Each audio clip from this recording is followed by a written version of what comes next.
Well, first, I'd like to say that I think it was great to have a great crowd at our away game at Virginia Tech. I thought our team saw them and could notice them, and it was a great turnout. They were into the game. They definitely showed out, just like they did in the Miami game when they went down to that. So we appreciate all their support there.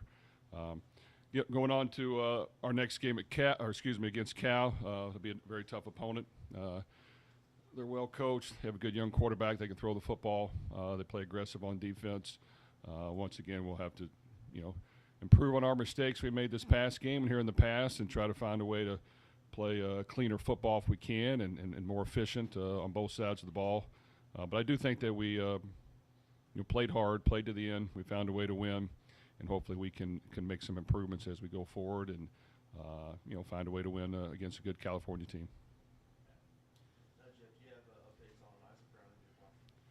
Isaac will be out for a while, so he will not be available this game. Duke, we're working to get him back. We're hopeful that he can play this week. We'll see how this week of practice goes.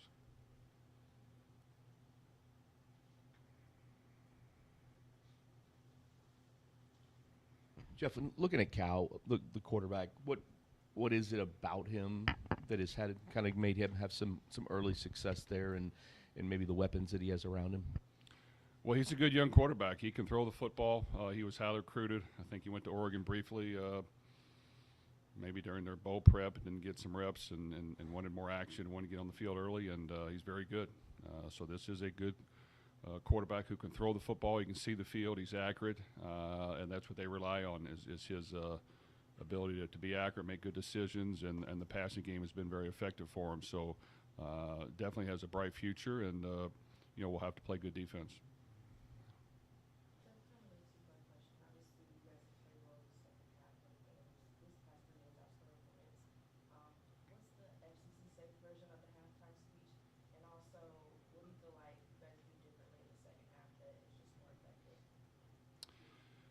Well, I think the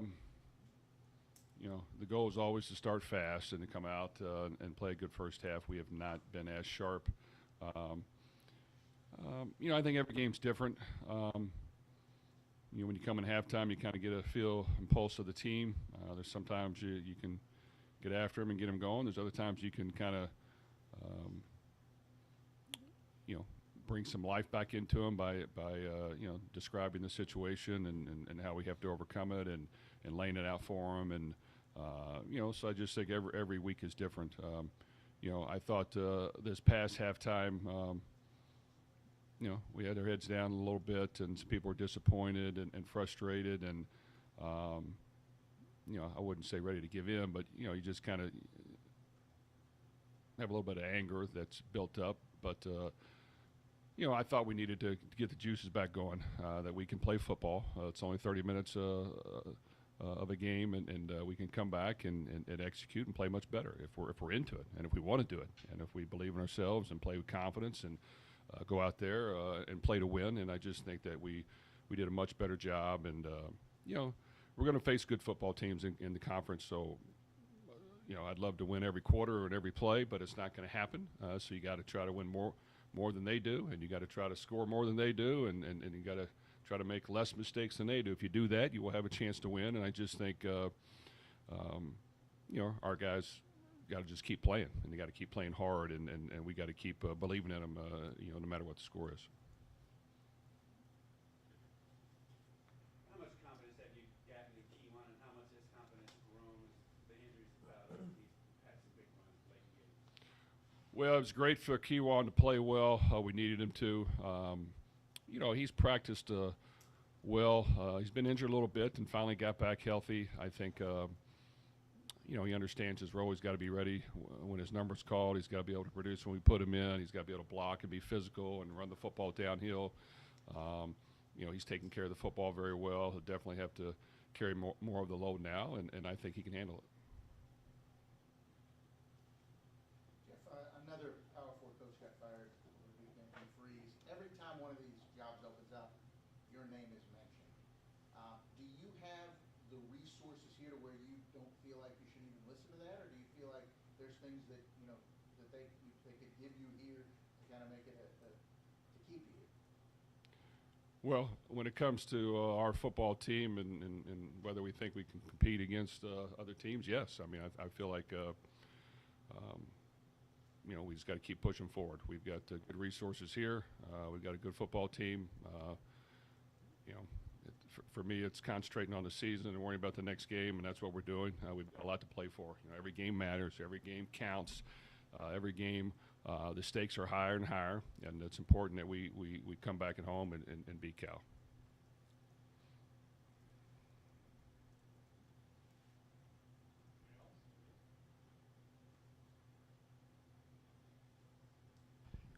I know I mentioned this last week. Can you just kind of speak about the punting again and what happened maybe in the breakdown early in that game About what? with the block punt and what happened with that and how do you correct that? That's a couple weeks in a row that I know you've been disappointed with. How do you correct it with the guys that, obviously you have on the team? Well, on the block punt, they were selling out to block the punt. They walked up more than you can handle for the most part. We did a couple things I didn't like on the punt that will get fixed and corrected that I think will eliminate that mistake.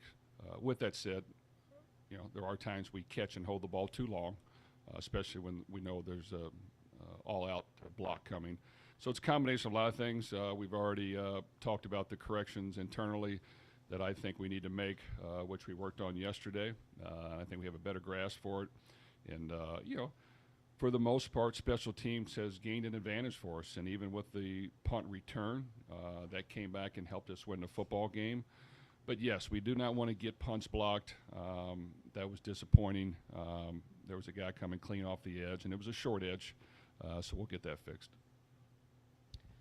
Have you seen improvements when talking with Miller about his decision-making when it comes to maybe throwing those interceptions, getting the strip sack, kind of along those lines of not preventing turnovers and things like that? Like, what's his mentality kind of around that?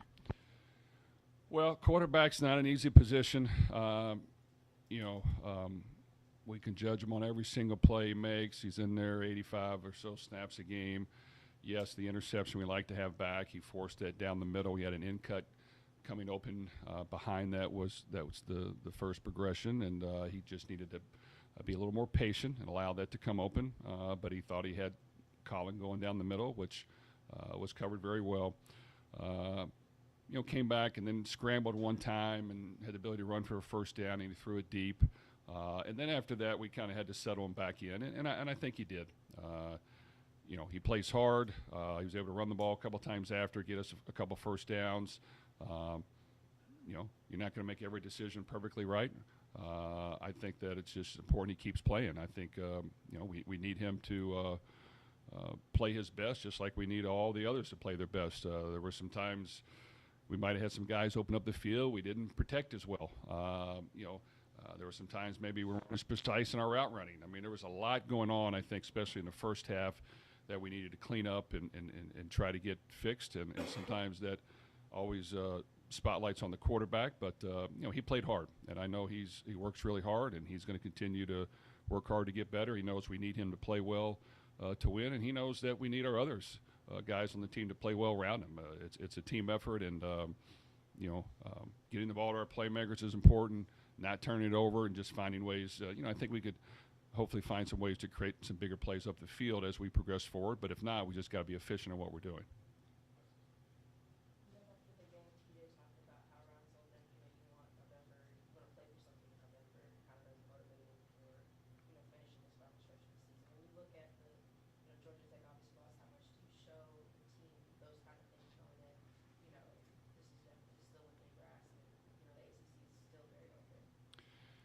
I think for us, internally, we talk about one game season a lot and the importance of the next game, and I think if you do that as much as we do, you don't have to talk about all the things going on around you as much.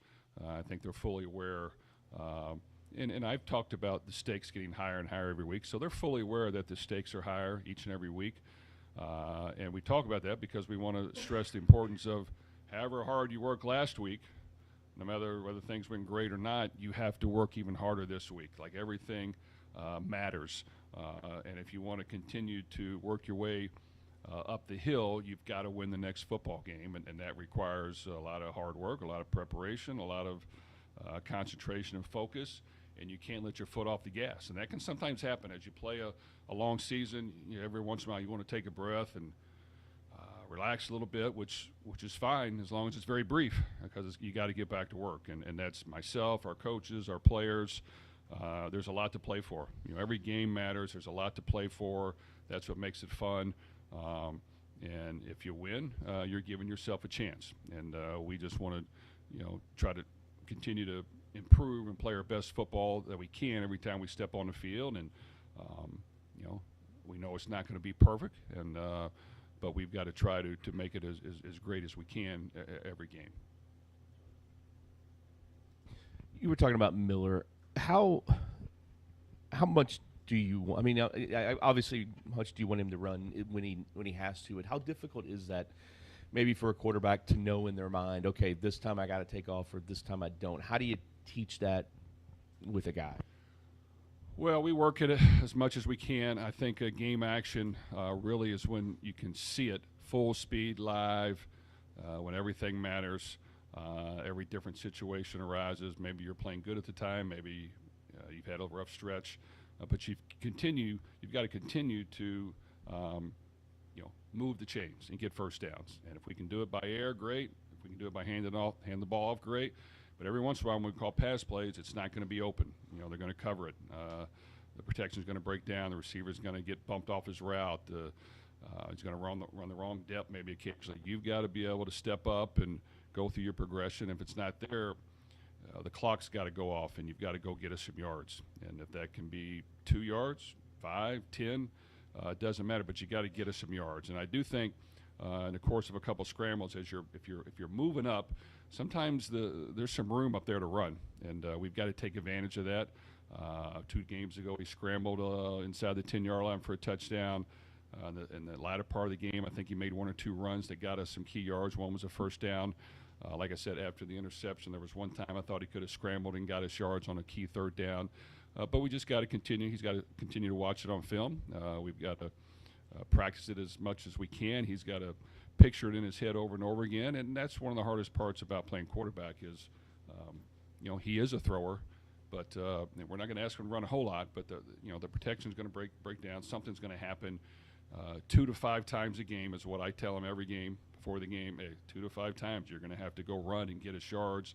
One game it could be 2, one game it could be 5, one game it could be more, maybe less, but it's going to happen. So it's got to be in your head that use your legs.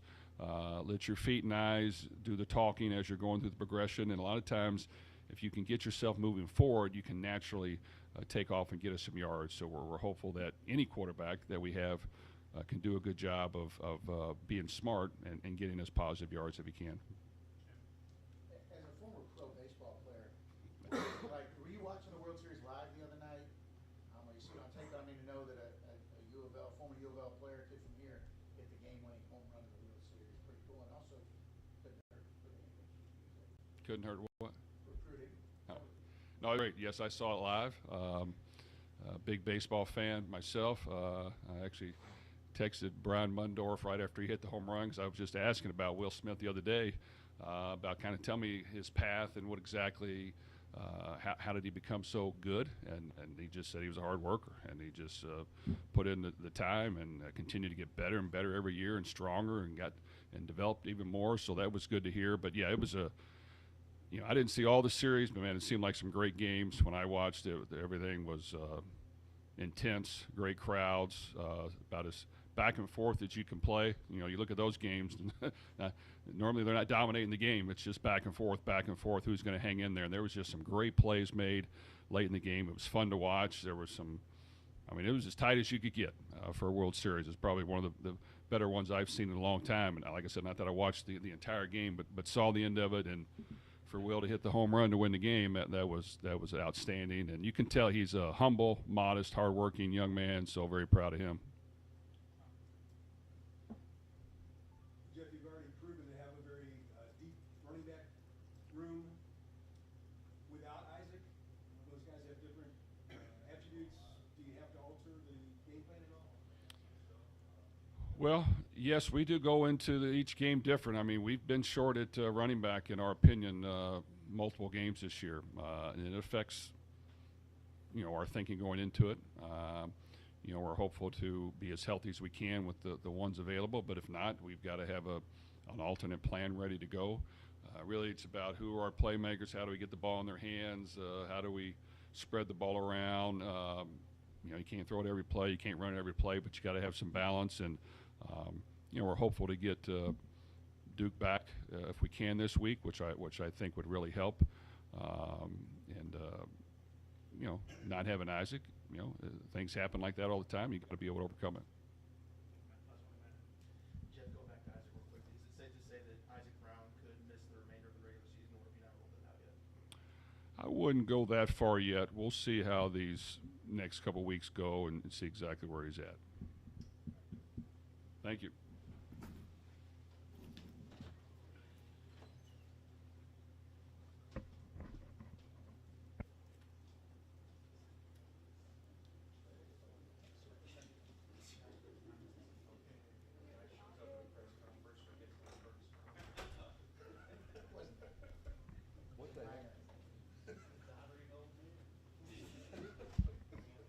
Is that Kent?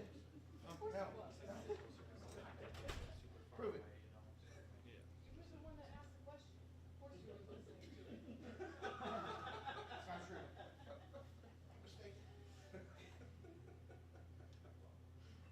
And nobody else's audio's up that loud on their phone.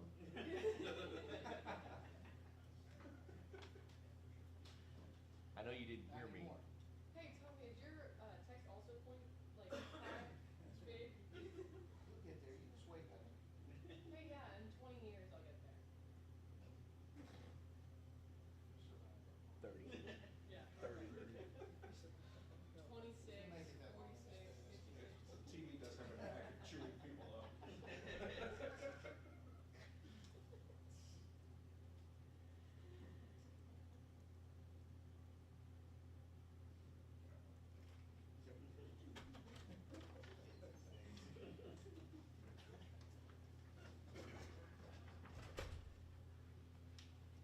How's everybody doing?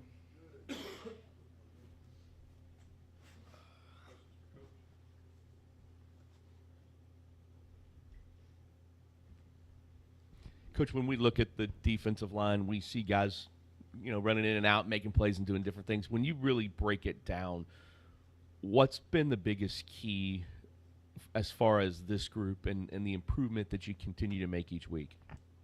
I just think the buy-in, I think, you lose a core group. We talked about this earlier in the season. You lose a Gelati and a Puryear and a Destel, guys that have been mainstays.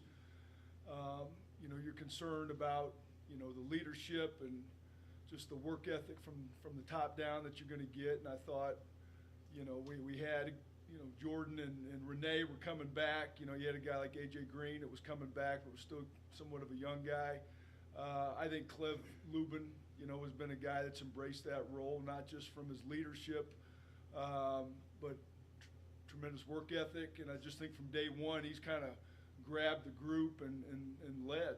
And don't have a lot of egos in the room. Certainly these guys all want to make plays, but they understand that, we're going to try to rotate guys in, keep guys fresh. And there's been a lot of buy-in. I think we've all heard Ron say that. Not just from one position group, but the entire defense. And so I think that's been the biggest thing. It's been a fun group to be around and coach and, being relevant late in the season. You get into November and we're kind of in that position right now. So I think guys are having fun and guys are locked in and just want to keep it going. Have you ever coached a team before that the top two leaders in pass breakups were defensive linemen? No, it's been fun to watch. That's certainly been a key stat for us this year. We've deflected and batted some balls down, and not just led to getting off the field on third down, but led to takeaways, led to some interceptions and things of that nature. So that certainly has provided a boost. We talked from day one about making the quarterback uncomfortable, pressuring the quarterback, and again, everybody wants to get wrapped up in sacks, and we all love sacks, right? But if you can make the quarterback uncomfortable, there's a variety of ways you can do it. You can get him to hurry. You can hit him legally, which has become tougher nowadays. You can just, get him to have happy feet, or you can get your hand up and bat balls down, especially guys that have a lower trajectory. So all those have kind of come to play, but certainly batting balls down has been fun to watch. Renee's done it a bunch, but Clev had one a couple weeks ago that led to the interception by Jordan. So, something we emphasize every day. It's just good to see it show up. We talk about matching the quarterback's hand, and our guys have done a good job of that.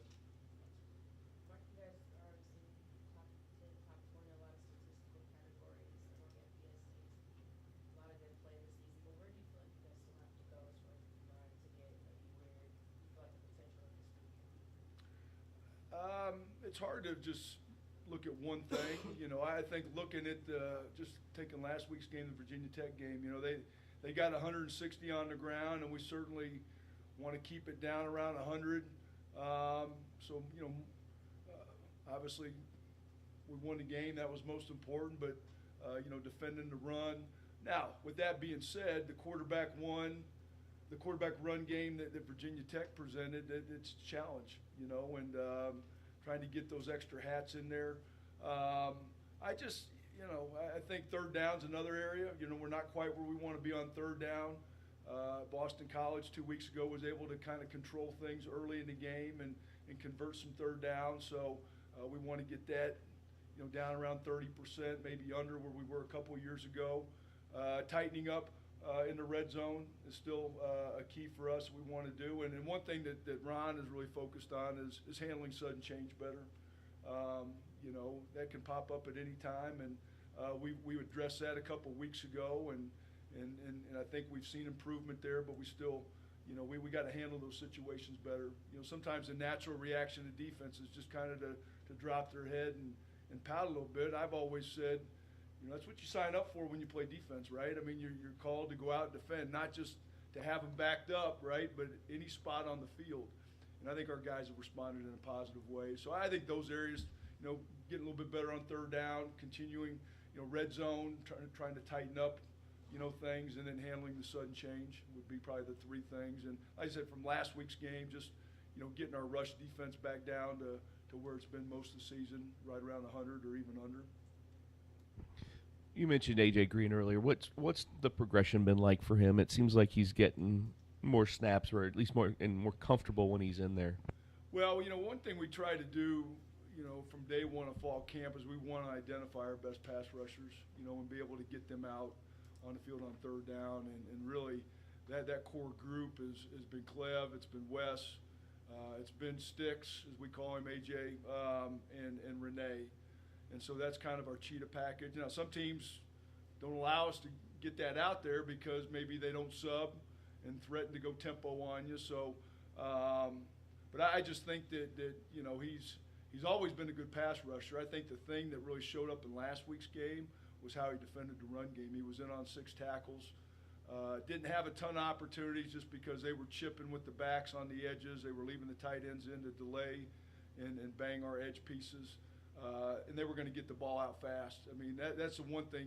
We knew if Virginia Tech had to get in a throwing game, they either weren't going to hold up in protection or they were going to have to get the ball out fast, which was going to help the coverage, and that really kind of showed out at the end of the game. But back to Sticks, I thought, last Saturday was just a big step for him just in his run defense. He's always, had those long arms, so he's able to set the edge, but getting in on 6 tackles in a game where they really wanted to run the ball and control the clock, I thought was a huge step for him. So love seeing his progress, and then he showed great leadership on the sideline throughout the game.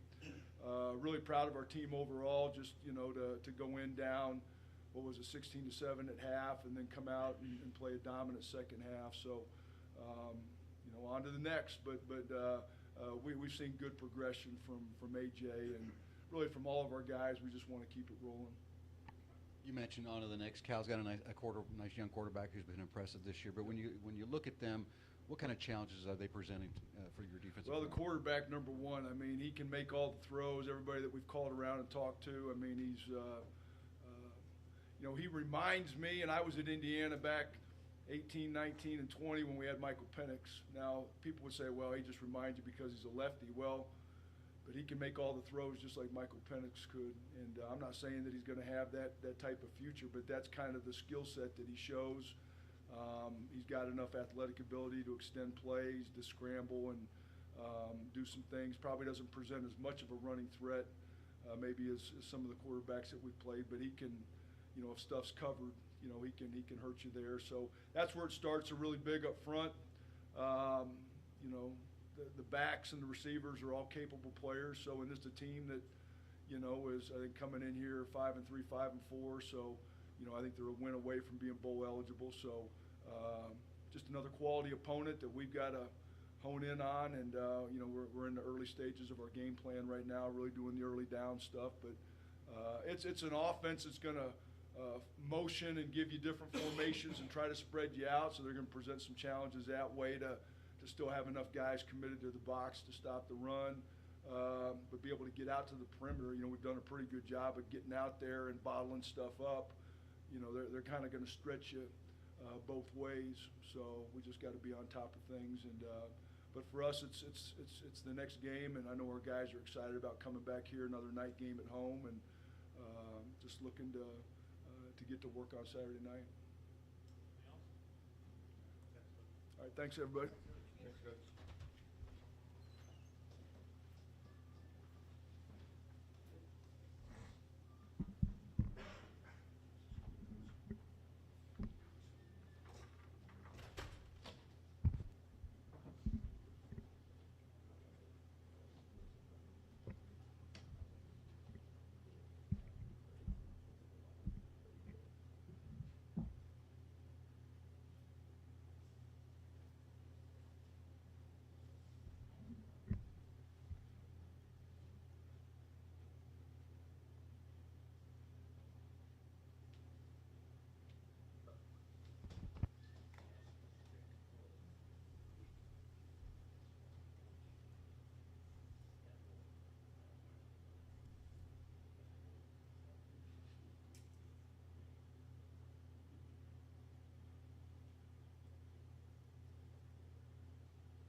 For both of you guys, how do you, at this point, you guys won another game, you move on, you've got a home game this week, and people start talking about the future and what could happen if you continue to win. How do you focus on 1 week and not look at rankings or potential projections or anything like that?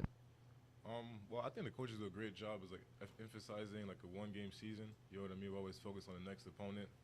I mean, as you may know, if you look down the line and you're not focused on the present, the results that you may want may not, come to fruition. So we do a great job of just, focusing on Cal for this week, what they're good at, and yeah, that's pretty much it. Yeah, I mean, obviously, we have an opportunity this Saturday to play a good football team, and we can't go play the rest of the teams, right, this Saturday. We play one game this Saturday against Cal. So, like Renee said, it's a one-game season, and, coaches do a really good job, like Renee said, of, just hammering that home, and, all of our focus is on Cal this week. Pete, it didn't seem like a big deal, or it wasn't made a big deal at the time when Kiwan, he thought about going to Boise State, and he comes back here. But for you all, how big of a deal was that getting back? And now we're seeing with all the injuries you've had in that room and the season he's had, and so far how much of an impact he's made. Bam was a fantastic player, and it's awesome, right? We're able to get him back here home to Louisville, and he's just doing a good job. He's been trusting the process, and has really just embraced his role, and obviously he's stepped up in a huge way for us, and he's been the player that we all know he is. So it's just really good to see him just doing good out there. Renee, I know defensive linemen love to get sacks and tackles for loss and all that stuff, but I mentioned to Coach Hagan a while ago, this team's two leaders in pass breakups are defensive linemen. You're one of them. But how good does that feel when you bat a pass away? It definitely feels good, you know what I mean? But, we all hoping to get sacks and not pass deflections. But, Coach Hagan does a great job of telling us if you can't get to the quarterback, at least put your hands up and, hopefully make a play out of it. It's been working for us, thankfully. So. Renee, how much you've already watched of Cal, but what do you see with their offense, and specifically that young quarterback? He can really throw it. Yeah, I mean, like you said, the quarterback is very talented. You know what I mean? He seems one of the better, freshman quarterbacks in the country, and I believe it just watching the film. He has a great arm.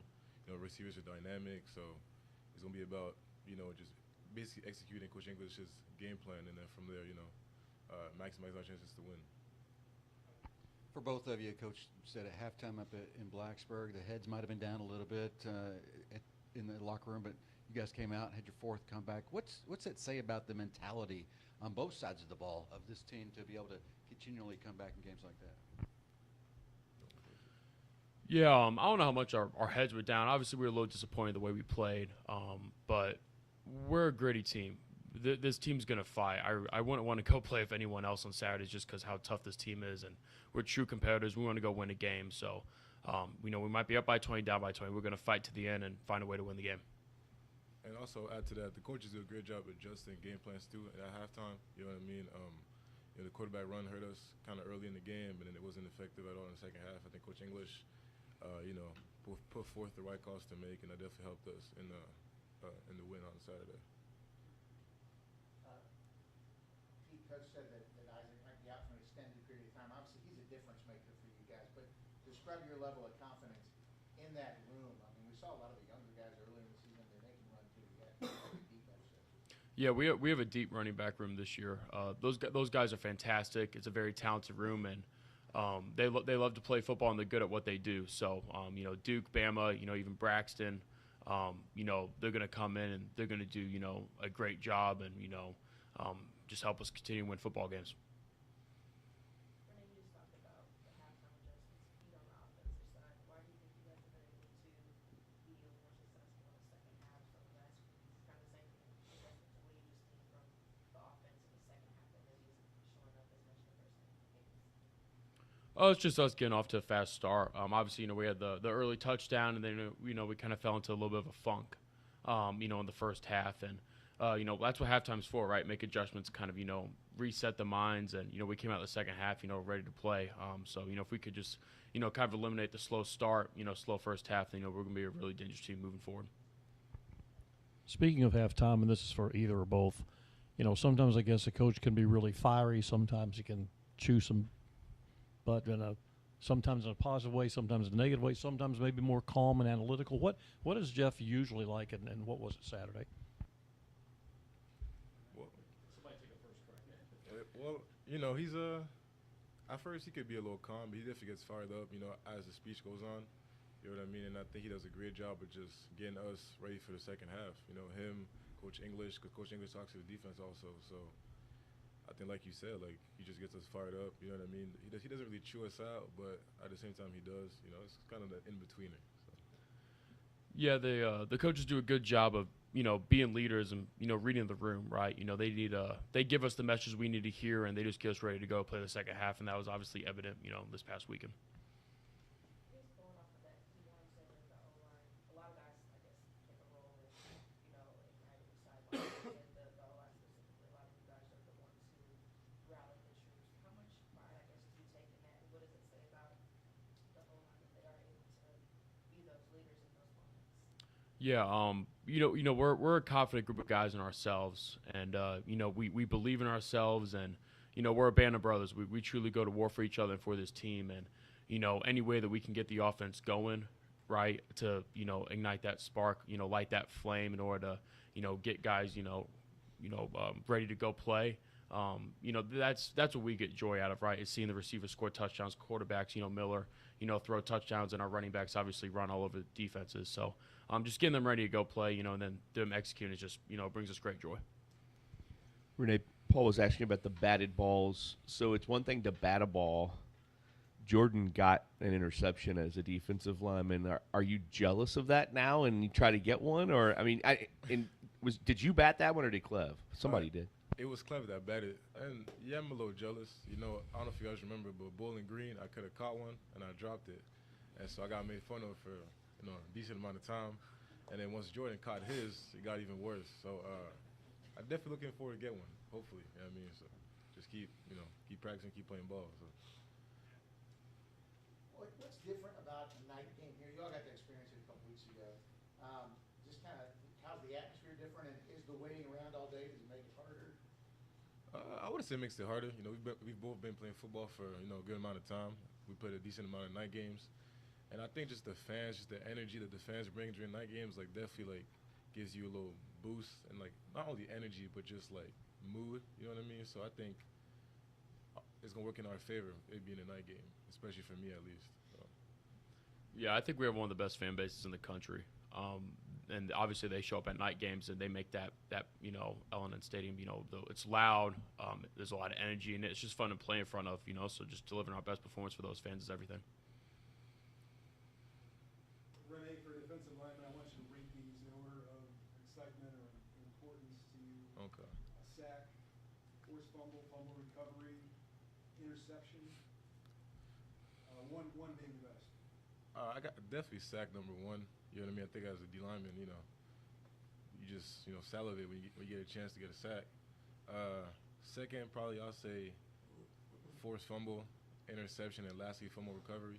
Because I feel like fumble recovery is more so like somebody else that caused the fumble, and then interception. They're cool and all, but I prefer sack definitely.